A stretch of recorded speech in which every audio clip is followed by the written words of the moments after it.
আসসালামু আলাইকুম ভিউয়ার্স, আশা করছি সবাই অনেক অনেক ভালো আছেন। অনেকদিন পর একটা ভিডিও নিয়ে আসা। আজকের ভিডিওতে আমরা কথা বলবো হচ্ছে এপিআই সার্ভার এবং সিম সার্ভারের মধ্যে পার্থক্য কী। আপনারা অনেকেই আসলে একটু সন্দেহে আছেন যে আপনি এপিআই সার্ভার নেবেন নাকি সিম সার্ভার নেবেন, কোনটা ভালো হবে। অনেকেই আবার মনে করে যে সিম সার্ভার অনেক ভালো, টাকা বেশি মানে ওটা সিম সার্ভার ভালো। আবার অনেকে মনে করে যে না, এপিআই সার্ভার ভালো। তো এই বিষয়টা নিয়ে আজকে ক্লিয়ার করে দিব আপনাদেরকে। তো এপিআই সার্ভার এবং সিম সার্ভারের পার্থক্য বুঝতে এবং কী কী পার্থক্য হয়, কোনটা কার জন্য, কারা কোনটা নেবেন, এটার জন্য ডিটেলস ভিডিওটা আশা করি ভিডিওটা সম্পূর্ণ দেখবেন। তো এর আগে আমি একটা আমাদের যে সফটওয়্যার আছে সফটওয়্যারের মধ্যে ঢুকতে চাই, নাহলে আপনাদেরকে বুঝাইতে পারবো না। এটা হচ্ছে এডমিন প্যানেল। এডমিন প্যানেলের ইন্টেরিয়র। আপনি যখন লগ ইন করবেন, প্রথমে লগ ইন করার পর এরকম একটা ড্যাশবোর্ড আসবে আপনার সামনে। এখানে দেখেন আমাদের 20% ডিসকাউন্টে সার্ভার দেওয়া হচ্ছে, এরকম একটা নোটিশ দেওয়া আছে। আর আমাদের নতুন রিচার্জ সিস্টেম নিয়ে ঝামেলা নেই, এআই মোড চলে আসছে। তো এখন কথা হচ্ছে যে এপিআই সার্ভার এবং সিম সার্ভার মূলত কি বোঝায়, এপিআই কি আর হচ্ছে যে সিম সার্ভার কি। ঠিক আছে। তো এপিআই সার্ভার আর আপনার সিম সার্ভার মূলত দুইটা ভিন্ন বিষয়, দুইটার কাজ ভিন্ন, শুধু একটা নির্দিষ্ট জায়গায়। এমন না যে এপিআই সার্ভারের মধ্যে আপনি ড্রাইভ বিক্রি করতে পারবেন না, আবার সিম সার্ভারের মধ্যে আপনি ড্রাইভ বিক্রি করতে পারবেন, এরকম কিছু না। এপিআই সার্ভার আর সিম সার্ভারের মধ্যে মূল পার্থক্যটা হচ্ছে আপনার রিচার্জ সিস্টেমে। ঠিক আছে। এখন রিচার্জ সিস্টেম কি? রিচার্জ হচ্ছে যে ধরেন আপনি যে নিজে একটা টেলিকমের মালিক হবেন, এই টেলিকমের আপনার, আমি যদি একটু আমাদের সফটওয়্যার থেকে দেখাই, ধরেন আপনি যে টেলিকমের মালিক হবেন, ওই টেলিকমের অ্যাপসটা তো প্লে স্টোরে থাকবে। ঠিক আছে। তো অ্যাপসটা যখন প্লে স্টোরে থাকবে, ধরেন আমি এখন একটা এই যে সিম সার্ভারের মধ্যে ঢুকতেছি। ঠিক আছে। এটা একটা সিম সার্ভারের অ্যাপস, কাস্টমার অ্যাপস যেটা প্লে স্টোরে থাকে, ওইটার মধ্যে ঢুকলাম। ঢুকার পরে এখানে দেখেন এটার মধ্যে যে ডিজাইন আছে, এখান থেকে আপনি হচ্ছে যে কী করবেন, আমি একজন অ্যাজ এ কাস্টমার হিসেবে আমার অ্যাপসটা আরেকজনের অ্যাপসটা প্লে স্টোর থেকে আমি ডাউনলোড করে অ্যাকাউন্ট করছি, এখন আমি এখান থেকে রিচার্জ করব। রিচার্জের অপশনে ক্লিক করে মোবাইল নাম্বার ওইটি অ্যামাউন্ট বসাবো, রিচার্জটা চলে যাবে। এখন আমি একজন কাস্টমার হিসেবে আমি কখনোই জানবো না এটা এপিআই সার্ভার নাকি সিম সার্ভার। ঠিক আছে। রিচার্জ চলে যাবে। এখন কথা হচ্ছে যে রিচার্জে যাওয়ার যে সিস্টেমটা, আপনার রিচার্জ যাওয়ার যে সিস্টেম বা রিচার্জ দেওয়ার যে সিস্টেম, এইটার মধ্যে এডমিনদের কাছে একটু পার্থক্য থাকে, সেই বিষয়টা নিয়ে একটু কথা বলতেছি। ধরেন আপনার যেই আহ, আপনি যেই টেলিকমটার মালিক হবেন বা আপনার যেই এডমিন প্যানেলটা হবে, ওই এডমিন প্যানেলের মধ্যে এখানে দেখেন একটা আমি অপশন দেখাই আপনাদেরকে। এই যে অ্যাডমিনিস্ট্রেটরের মধ্যে গেলে এপিআই সেট দেখেন, এইটা আমি একটা সিম সার্ভারের ড্যাশবোর্ডের মধ্যে আছি। এটা হচ্ছে ডিজি টেলিকম, এটা অ্যাপ প্লে স্টোরে আছে, আপনারা সার্চ করলে পাবেন। এই যে এপিআই সেট। ঠিক আছে। এপিআই সেট, এটা আপনার যদি একটা সিম সার্ভার থাকে, ওই সিম সার্ভারটাকে আপনি চাইলে এপিআই হিসেবে ব্যবহার করতে পারবেন। মানে বিষয়টা বুঝেন। ধরেন আপনি একটা সিম সার্ভারের মালিক, এই এই এই ডিজি টেলিকমের যে মালিক, সে চাইলে এটাকে একটা এপিআই সার্ভার হিসেবে ব্যবহার করতে পারবে। আবার এই সার্ভারটাকে সে চাইলে আবার সিম সার্ভার হিসেবেও ব্যবহার করতে পারবে। অর্থাৎ আমরা যদি সিম সার্ভার কিনি, তাহলে এটা হচ্ছে কি একই সাথে এটা একটা এপিআই সার্ভার এবং সিম সার্ভার দুটো একসাথেই। ঠিক আছে। আর এপিআই সার্ভার যেটা, ওটা শুধু এপিআই সার্ভার, ওটা সিম সার্ভার না। তবে আপনি চাইলে আমাদের থেকে সফটওয়্যার যখন এখন এপিআই সার্ভার নিলেন, ভবিষ্যতে এটাকে সিম সার্ভার বানিয়ে নিলেন, সেটা আপনি করতে পারবেন। তো ধরেন আপাতত আমরা ধরে নিলাম এইটা একটা এপিআই সার্ভার। এখন এইটার রিচার্জ দেওয়ার জন্য আপনার আপনার এই সফটওয়্যারটা, মানে এই এপিআই সার্ভারটা না, সিম সাপোর্ট করে না। এখন সিম সাপোর্ট কোন ক্ষেত্রে করে না? সিম সাপোর্ট হচ্ছে যে ফ্লেক্স লোডের ক্ষেত্রে করে না। অর্থাৎ সিম ধরেন আপনার কাছে বাংলা লিংক, রবি, এয়ারটেল, জিপির 4টা সিম আছে। এখন আপনি এই সিমগুলোতে দোকানে ফ্লেক্স লোড করেন বা আপনার দোকান আছে ফ্লেক্স লোডের। তো এই 4টা সিম আপনি এই সার্ভারের সাথে কানেকশন দিবেন। আমাদের একটা সফটওয়্যার আছে, আমি সফটওয়্যারটা একটু আপনাদেরকে দেখাইতে চাই, না হলে আপনারা বুঝবেন না ওইভাবে। একসাথেই দেখাই দিই। আমাদের একটা সফটওয়্যার আছে, ওই সফটওয়্যারটা হচ্ছে মাল্টি রিচার্জ। এই যে এখানে অপশনই আছে দেখেন, মাল্টি রিচার্জ। এইখানে ঢুকার পরে মাল্টি রিচার্জ এবং আমাদের এডমিন প্যানেল দুই ধরনের সফটওয়্যার হয়। তো মাল্টি রিচার্জ যে অ্যাপসটা আছে, মাল্টি রিচার্জ অ্যাপসের মাধ্যমে হচ্ছে যে সিম আপনার যে ফোনে থাকবে, ওই ফোনের মধ্যে ফ্লেক্সিলোডের সিমগুলো থাকা অবস্থায় আপনি মাল্টি রিচার্জ অ্যাপসটা ইনস্টল করে আমাদের এই সার্ভারের, এই যে যেই সার্ভারটা দেখতেছেন, এই সার্ভারের মানে এডমিন প্যানেল থেকে একটা লাইসেন্স কি থাকে, ওইটা যখন অ্যাড করবেন, আপনার ফোনের যে সিমগুলো আছে, ওই সিমগুলো এই সফটওয়্যারটার সাথে অটোমেটিক কানেক্ট হয়ে যাবে।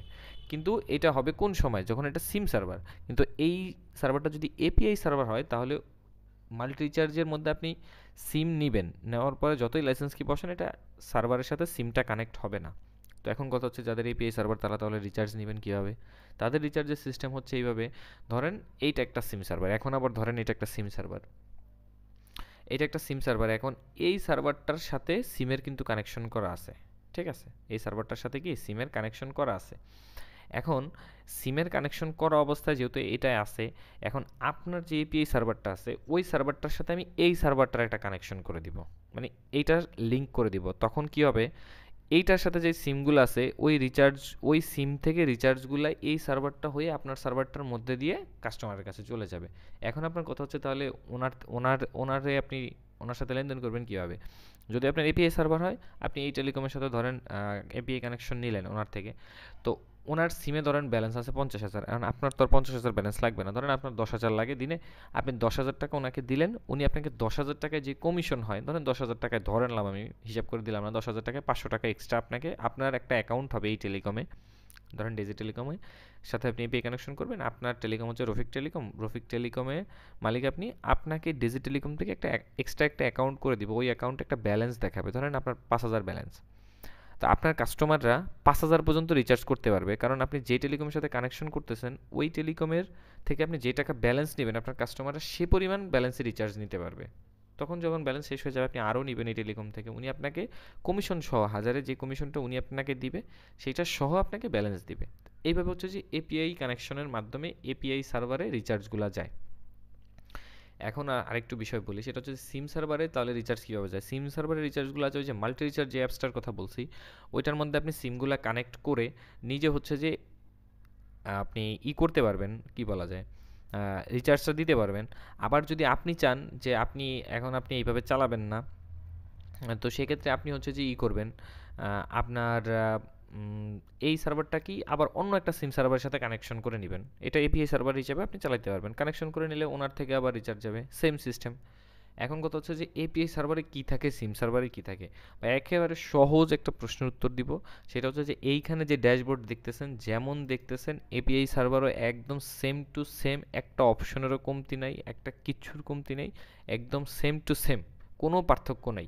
এপিআই সার্ভারের যেই সিস্টেম সিম সার্ভারেরও সেমই সিস্টেম, শুধুমাত্র পার্থক্য হচ্ছে একটা জায়গায়, সেটা হচ্ছে যে সিম সার্ভারটাকে চাইলে আপনি এপিআই সার্ভার হিসেবে চালাতে পারবেন, সিম সার্ভার হিসেবে চালাতে পারবেন। সিম সার্ভার হিসেবে চালাতে পারবেন বলতে আপনার কাছে ফ্লেক্সিবিলিটি যে সিমগুলো আছে ওইগুলো চাইলে এই সার্ভারটার সাথে কানেকশন করাইতে পারবেন আপনার সিমগুলা। আর এপিআই সার্ভারে হচ্ছে কি, যে আপনার কাছে যে সিমগুলো আছে ওইগুলা কানেকশন করাইতে পারবেন না, ঠিক আছে? আপনাকে অন্য একটা সিম সার্ভার থেকে রিচার্জ নিতে হবে। শুধুমাত্র এপিআই এবং সিম সার্ভারের মধ্যে পার্থক্যটা হচ্ছে রিচার্জের ক্ষেত্রে, ফ্লেক্স লোডের ক্ষেত্রে।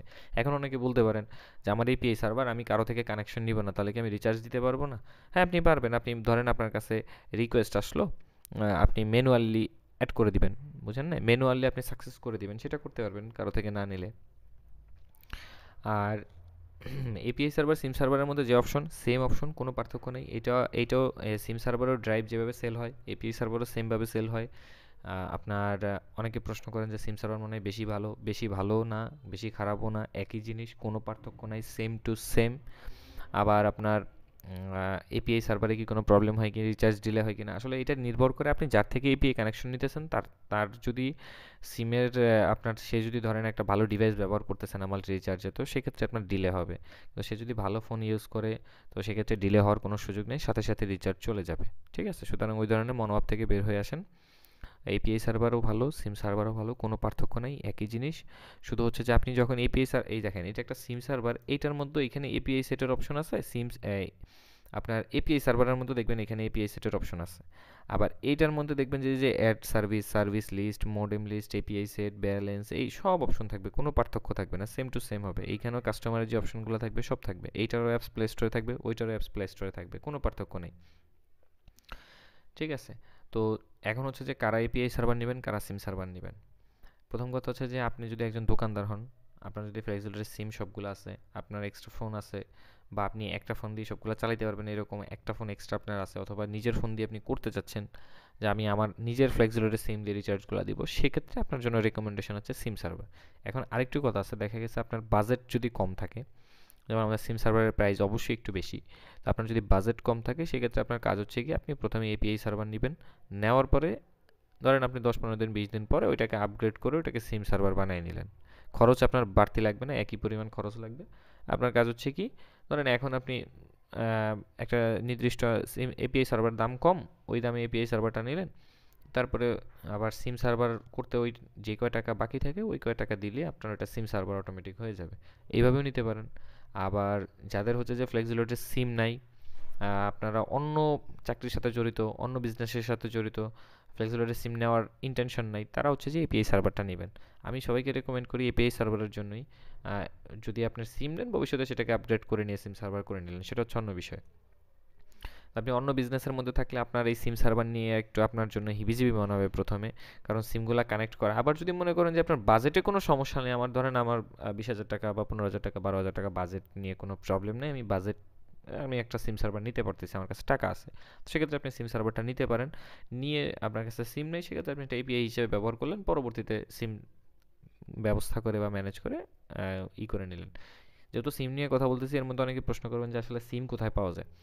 তো সিম নেওয়ার জন্য মূলত আপনাকে সিম কোম্পানির যে এসআর আছে, যারা হচ্ছে যে আপনার যে নির্দিষ্ট যে এলাকায় আপনি বাস করেন বা আপনি যে নির্দিষ্ট এলাকায় থাকেন, ওই এলাকায় আপনার যেই আছে, কি বলা যায়, আপনার যেই দোকানদার, ফ্লেক্সিলোডের দোকানদার আছে, তাদের সাথে একটু কথা বলবেন। তাদের সাথে কথা বললে হচ্ছে যে তারা এসআরদের নাম্বার দিয়ে দিবে, তাদের সাথে কন্ট্যাক্ট করবেন। তারা ট্রেড লাইসেন্স চাইবে, আপনার যদি দোকান থাকে বা অন্য কোনো ব্যবসা প্রতিষ্ঠান থাকে, আপনি ট্রেড লাইসেন্স দেখাইবেন, অথবা আপনি আপনার যে টেলিকম আছে, টেলিকমের উপর একটা ট্রেড লাইসেন্স করতে পারেন আপনি ইউনিয়ন পরিষদ থেকে, অথবা আপনার জেলা প্রশাসন থেকে, অথবা আপনি একটা ট্রেড লাইসেন্স করে সেইটা দেখায় আপনি সিমগুলো নিতে পারেন। ঠিক আছে, নিয়ে হচ্ছে যে আপনি কাজগুলো করতে পারেন। তো এই ছিল ভিডিও এপিআই সার্ভার এবং সিম সার্ভারের মধ্যে। আশা করি আর কারো কোনো মানে বুঝতে অসুবিধা নেই। তারপর যদি বুঝতে অসুবিধা থাকে অবশ্যই কমেন্ট করবেন, এবং ডিসক্রিপশনে আমার হোয়াটসঅ্যাপ আইডির লিঙ্ক দেওয়া আছে, সেখানে যোগাযোগ করবেন। চ্যানেলে নতুন হলে অবশ্যই সাবস্ক্রাইব করবেন, ভিডিওটি ভালো লাগে একটি লাইক দিয়ে রাখবেন। ধন্যবাদ সবাইকে।